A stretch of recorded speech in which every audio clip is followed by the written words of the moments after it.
Giraffes can't dance.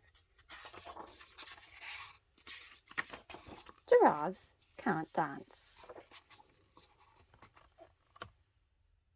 Gerald was a tall giraffe whose neck was long and slim, but his knees were awfully bandy and his legs were rather thin.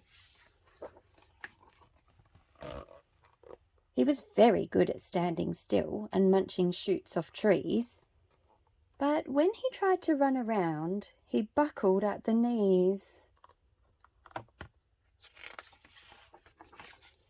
Now, every year in Africa, they hold the jungle dance, where every single animal turns up to skip and prance.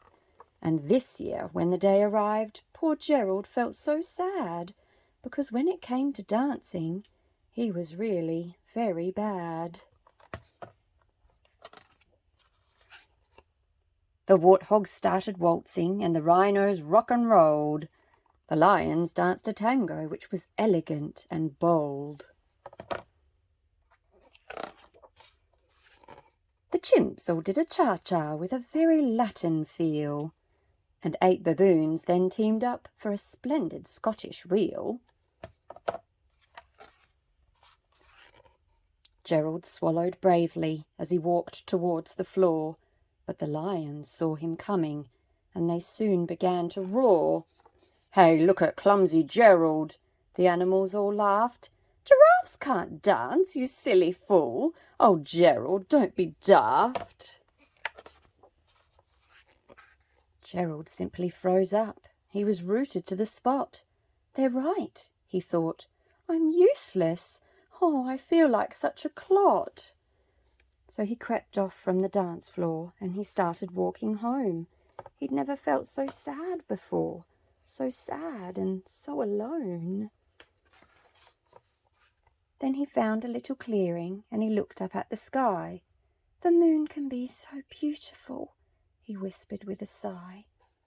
"Excuse me," coughed a cricket who'd seen Gerald earlier on, "but sometimes when you're different, you just need a different song." "Listen to the swaying grass and listen to the trees. To me, the sweetest music is those branches in the breeze. So imagine that lovely moon is playing just for you. Everything makes music if you really want it to."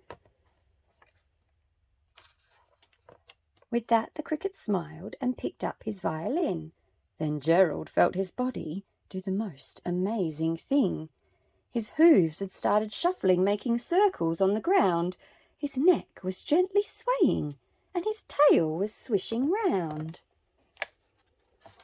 He threw his arms out sideways and he swung them everywhere. Then he did a backward somersault and leaped up in the air.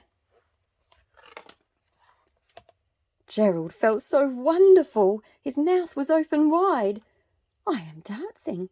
Yes, I'm dancing. I am dancing," Gerald cried. Then one by one, each animal who'd been there at the dance arrived while Gerald boogied on and watched him quite entranced. They shouted, "It's a miracle! We must be in a dream.